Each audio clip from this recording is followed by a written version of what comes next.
यूं तो बनारस घाट अपनी खूबसूरती के लिए बहुत प्रचलित है, पर घाट के किनारे कई राज लिए बैठे हैं। ये कहानी शुरू होती है बनारस के घाट के पास बने ममता निवास से, जहाँ प्रिया लाल जोड़े में ममता के घर उसकी बहू बनकर आती है। आओ आओ बहू, घर को अपने पैरों से पवित्र करो।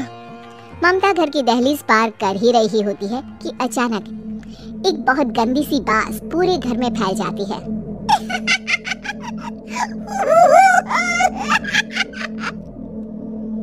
ये बदबू और ये आवाजें, ये कौन हंस रहा है माँ?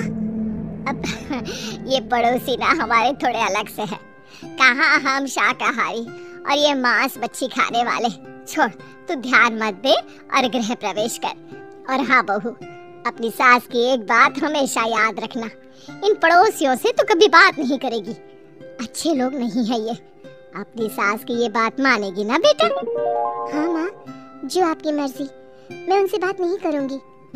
अगले दिन प्रिया अपनी पहली रसोई बनाने रसोई घर में जाती है। ये छोटी बात तो नाक में जा रही है। एक काम करती हूँ, खिड़की खोल देती हूँ। प्रिया खिड़की खोलने जाती है। इतने चाले, लगता है इस खिड़की को कभी खोला ही नहीं गया।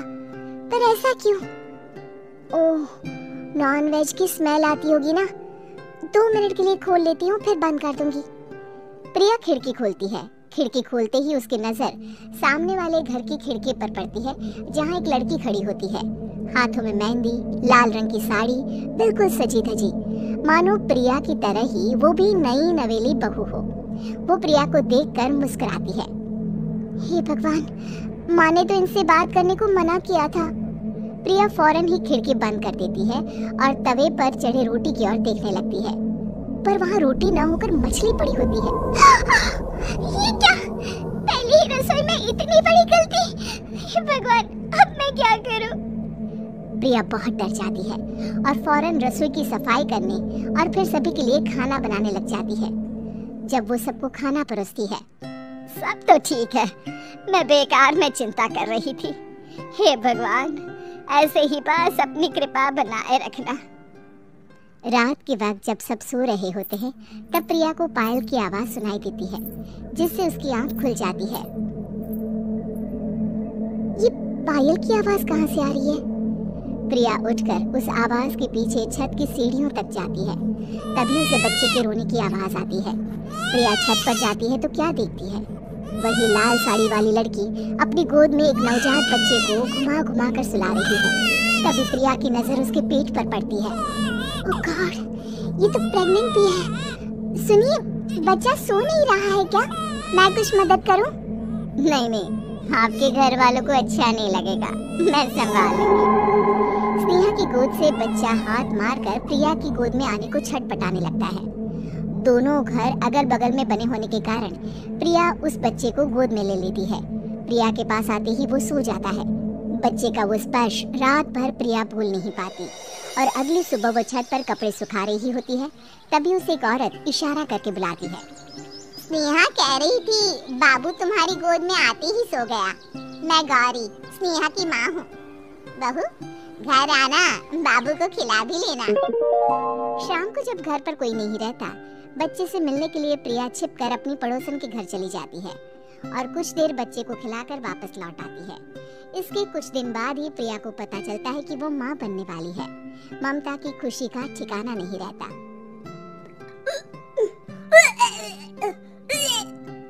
माँ जी, पता नहीं क्यों उल्टी आ रही है। प्रिया भागती हुई वॉशरूम में जाती है तो हरे और लाल रंग की उल्टी करती है। उस उल्टी में से कीड़े निकलते हैं। ये क्या?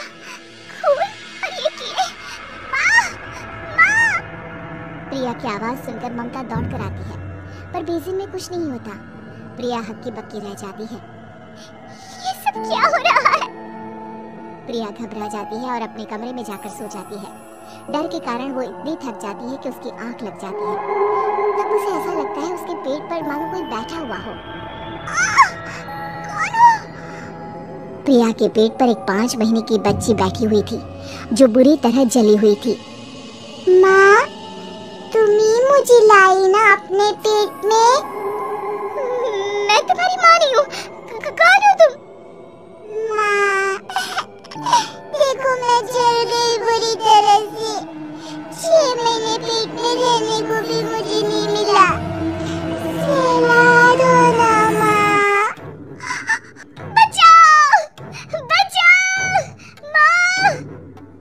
ममता दौड़कर कमरे में आती है।